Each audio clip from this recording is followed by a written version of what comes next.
Good morning, lovely people. How are you all today? I think Rusty's saying good morning as well. It's a lovely day today. It's dry, yay! I've hardly been able to be in the garden at all for the last week.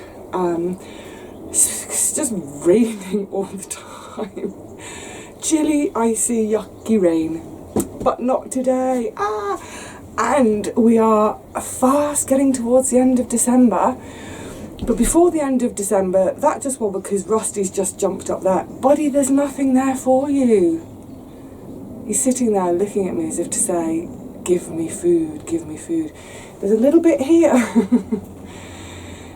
Oh, he's found some crumbs. Anyway, yes, never mind getting to the end of December. We're fast approaching Christmas, only a couple of days away. I've managed to avoid most of the hurly-burly to do with Christmas this year. But in the last couple of days, I have just started to feel it, and it's lovely.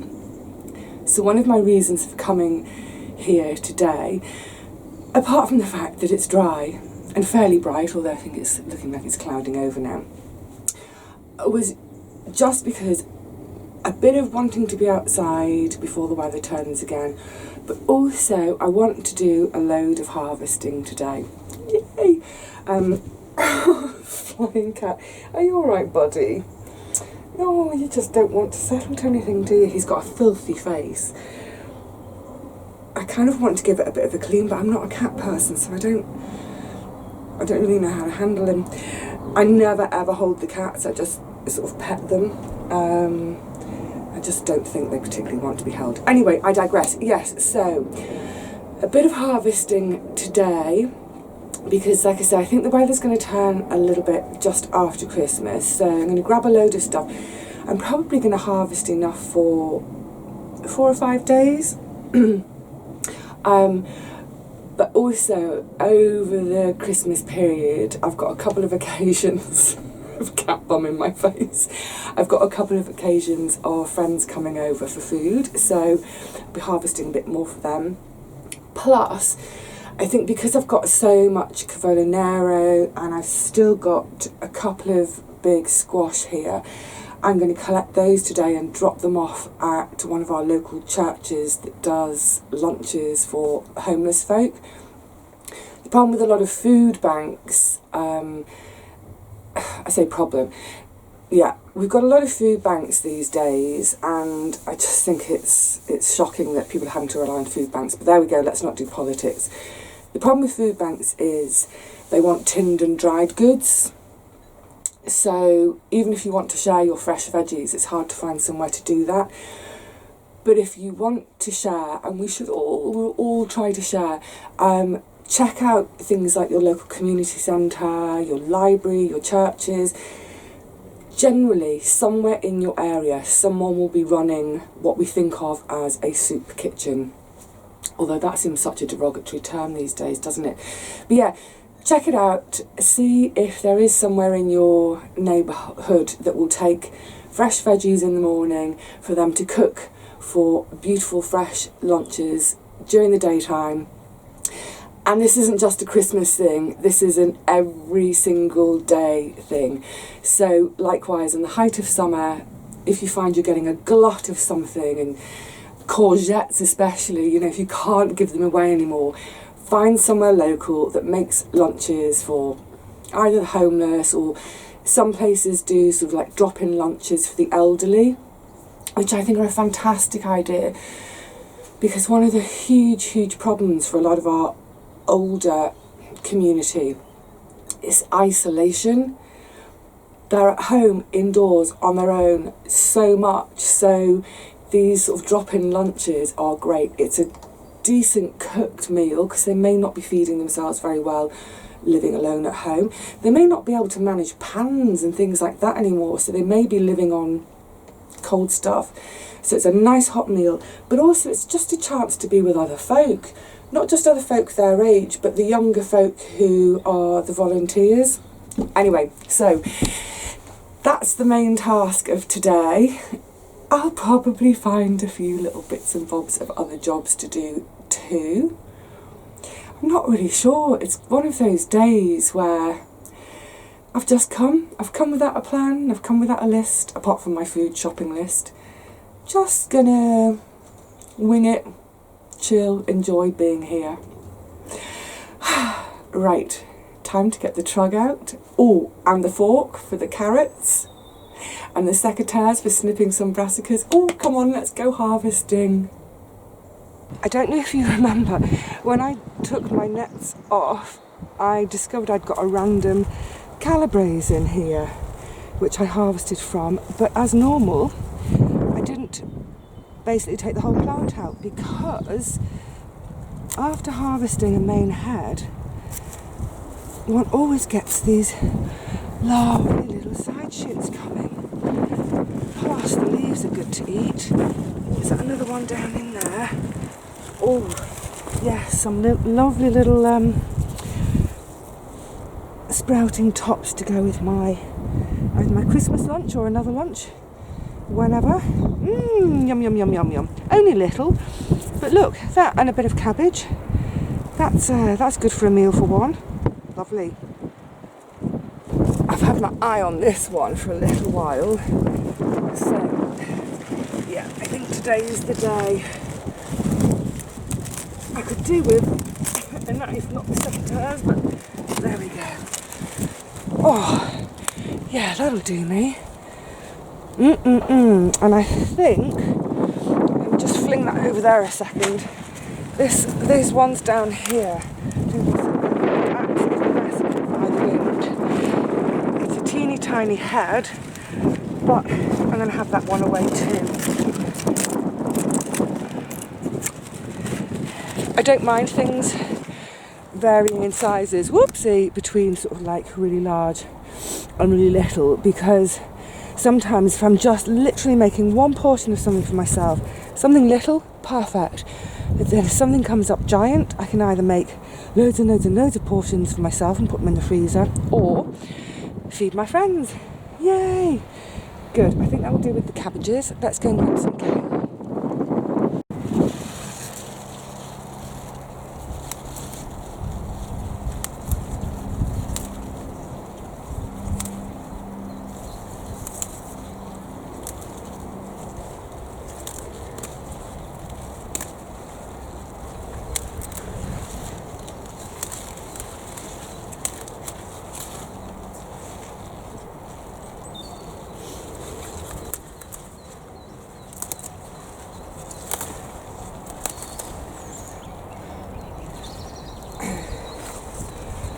I don't know quite why, but the Cavallo kale always just seems to do really well for me here.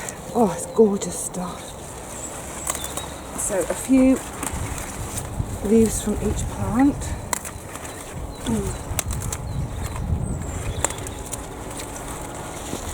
Actually, probably what I'll do is I'll do my harvest first so that I know I've got what I need, and then just come back and do second harvest for the church lunches. Gorgeous, gorgeous stuff. Isn't that beautiful? I absolutely adore this stuff. Carrots. Buried treasure. We just never know quite what we're going to get, do we? I especially don't know this year, because they've been coming out a mixture of some massive and some tiddly. But I think that's because I ended up sowing different varieties. Started with the Autumn King, and then it just got to the stage where I was literally throwing in anything that was a small that someone else had spare. But they've been tasting lovely, and that's ultimately what matters. They are tiddlers. Oh, worm activity. Yeah. If they are tiddlers, I'll just have to take more.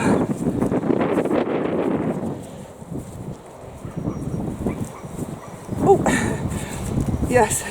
Some of them are coming out really stumpy dumpy like this. I'm pretty sure that's not an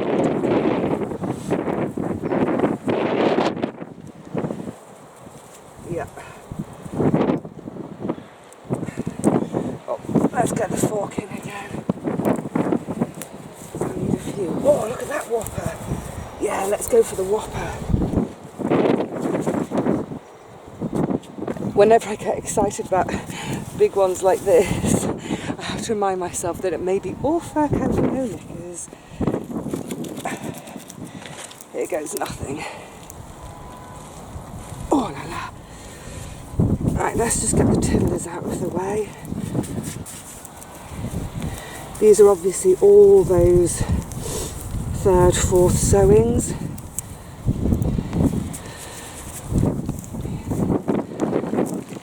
Really, really teeny tiny, but I shan't waste them. I'll just have those, I think, as part of the roast on Christmas Day. Right, let's get this big Bertha out. Oh, and Poppy's arrived to help. Oh, I've just loosened a few more. Actually, they can stay in.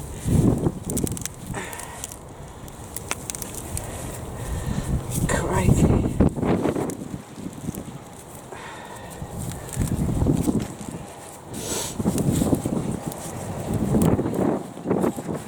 You can tell we've had a ton of rain, can't you? The soil's really sticky and wet.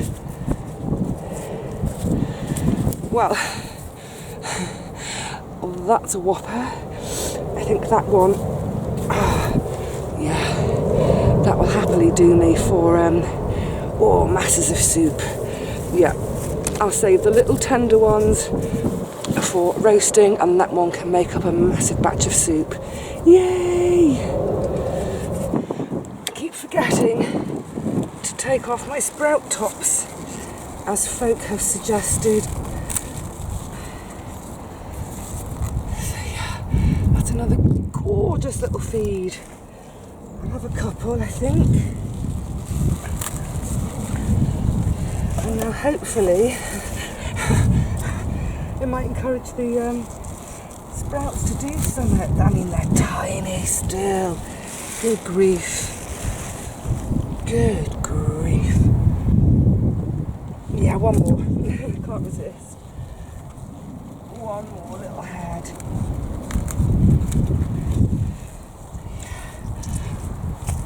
Teeny tiny, but lovely.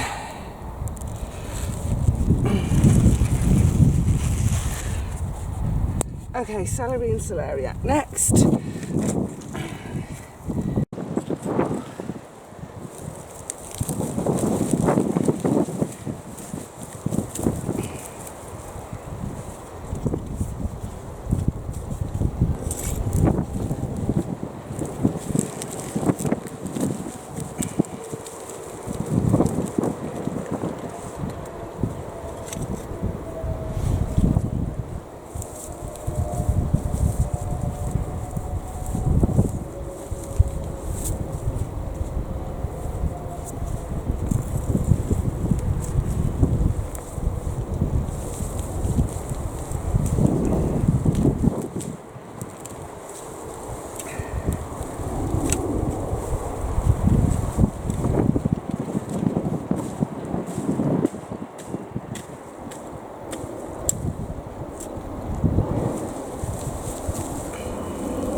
Good. Oh my goodness, well this is the harvest that I have little to no hope for the parsnips. It's gonna get, there's a random one in this row. Yeah, they were third and fourth sowings in the end. Oh, babies, look, tiddly tiddly. I've just grabbed myself a little bit of sage and a little bit of rosemary too. The sage is for cooking with in the next few days. The rosemary, that will be chopped up and that goes in my bath. Yum, yum, yum. Right, let's grab this little basket I've left lying around. Oh, that's such a happy sight though, isn't it? The rest of it I've dumped on the table for now because, opla. Hello, Rosie. Yeah, I've just dumped it all on the table for now because I'll trim everything, tidy everything up whilst I'm down here so that all the trimmings can go straight onto one of the beds. Are you guarding, Rusty? Rusty, are you trying to disguise yourself against the carrots? Little carrot-coloured boy. Hey? Yeah, so a lot of this will need trimming down. The celeriac leaves, the carrot bits. Hey, gorgeous. Yes, just a word about Rusty.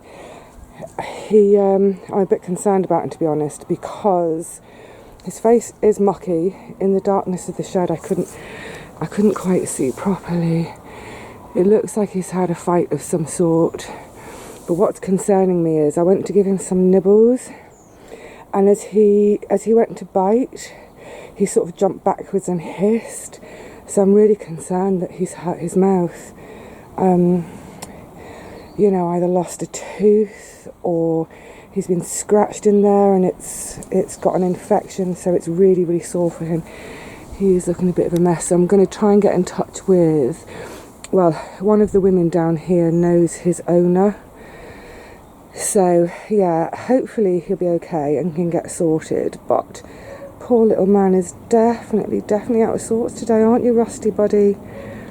He sort of keeps going into this shed and looking at the little bowl of nibbles and then coming back out. Oh, poor chap. Yeah, so because he sort of jumped backwards and hissed, I'm not going to try and hold him or do anything with his face. He doesn't know me well enough. I don't have a cat box in order to be able to take him to a vet. So I think the best I can do is just try and get hold of his owners to make them aware. I don't know if they're away, possibly even, but the friend of mine who down here who I think knows the owners, if the owners are away, then I know she does a lot of volunteer work with the cat sanctuary, so I'm sure she'll have a cat carry box and then can hopefully get little Mr. Rusty off to a vet to be checked out. Hey, buddy. Oh, I'm sorry you're in pain, little man. Right, put the camera down, Vivi, make the phone call.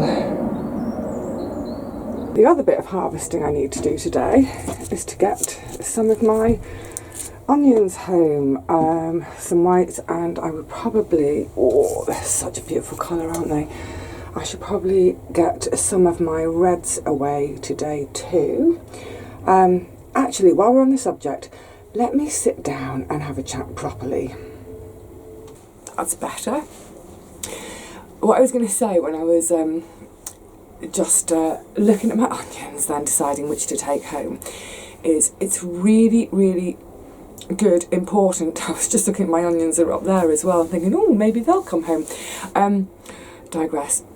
Yeah, if you've got a lot of stored produce, it's well worth, especially if it's in your shed and you don't think you're going to be visiting anytime too soon, it's well worth keeping an eye on your stock, as it were.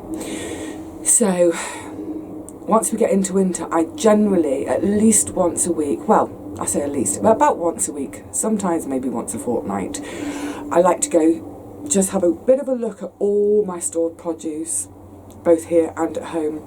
I give everything a bit of a squeeze, make sure things are firm, make sure there's no signs of anything going off. If I find something that's a bit soft, it should be hard, I'll have a look at it and think, oh, I need to use you up, or oh, I've missed you, you need to go in the compost heap. But just keep checking, because what you don't want to do is have a load of stuff stored in sacks or however you stored it, turn your back on it, not look for a few weeks, go back to it and then find the whole lot's gone off. So yeah, keep just checking on all your stored produce. So for me, most of mine now is at home, so that's really easy. When I go to grab a squash, about once a week or so for cooking, give my eyes a scan over the rest of them, give them a bit of a tip up just to check their bottoms. Quick sticks. A little bit of effort on that score now could hopefully save you from misery later on when things go off. And let's face it, we spend a lot of time getting these vegetables to fruition, don't we? So the last thing we want to do is, having nurtured them all summer and autumn, is to neglect them over winter and lose them. Something else I do, my mind starts to turn to it around about now into the new year, usually the new year. I start to take stock of what I've got. So I'll have a bit of a stock take at home. Oh, excuse me, I've got itchy shoulder blades. I'll have a little bit of a stock take of what I've got indoors, both the stored produce and frozen. But I'll also... this might seem a bit nerdy, but I'll also do a bit of a count up of how many heads of whatever I've got in the garden, so whether that's the cabbages or the purple sprouting, cavono, whatever it is, because we're heading into it. I mean, we're in winter, but we're really heading into winter now. And there won't really be anything, apart from what's in the garden now, there won't be anything fresh now until the end of May, when those first broad beans come out. And really the main harvests won't start happening until towards the end of June, even into the beginning of July. So right now we're looking ahead at a 6-7 month stretch where what we've got is all we're going to have. So I think where I've been naughty in the past is with tomatoes, because I preserve so many of them. You know how I feel by now. At the end of bottling season, I'm like, yay, thank goodness the blight came, because I can't stand one more midnight bottling session. Because it feels like I do so much, and I do quite a lot with the tomatoes. I always just kind of use them without thinking about them. And not last year, but the year before, I ran out. It got to about, I think it was about the end of April, beginning of May, and I used up all my tomatoes. Excuse me. So there was about a month where I didn't like it, I didn't enjoy it. I actually ended up buying some tinned tomatoes. Ooh.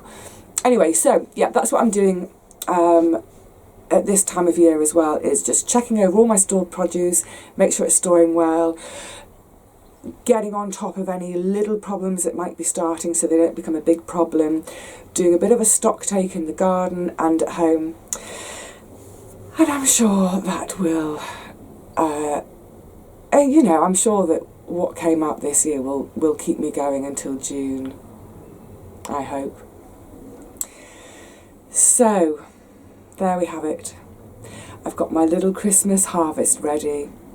I'm going to go back out into the garden shortly and get a load more kale for the little place, the church down the road. It's lovely just to, as I always say, it's lovely just to have this quiet time. There's been no one around. It would have been nice to see some of my fellow plotters, but it's okay. It's been quiet. Every veg I pick just makes me so happy and so grateful that it did grow. Yeah, there's a load of them which are tiddlers, but they're all going to feed me. They're all going to taste yummy. So I think it's lovely days like today to just have that quiet time, to be in the garden, and as I'm going around the garden, just to reflect and be grateful for everything that came out of it. Reflect on the fact that you know, at the beginning of the year, I honestly thought the garden was going to be a disaster. But it wasn't! Yay! And, I'm lost in my own thoughts now. Sorry, I keep looking out the window because there's some birds on the fence. Generally, it's just a good time to be quiet and reflective. I hope I can get Rusty sorted out and seen to. I've sent some messages, I'm just waiting for some answers. Right on cue, answers back. Fingers crossed. So, I'm not going to wish you a happy Christmas just yet, because I'm going to see you all again on Christmas Day, all being well. Well, I will be there on Christmas Day with a video, and I sincerely hope you will join me. I'll also be around for a little while doing that, for some chat, for anyone who is wanting some distraction, who's a bit bored, who's a bit lonely, what have you, what have you. So yes, I will see you all again on Christmas Day. I hope sincerely that you are all happy and cosy and gearing up for some quality time. There goes a cat, that's Poppy. Some quality time with your family or your friends, whoever forms your family, whoever are your loved ones. I hope you're gathering them close at this really special time of year. So, until I see you all again on Christmas Day, I would just wish you all happiness. Happiness, peace, love, joy. Let's have it all. Until then, stay cosy and take care of yourselves.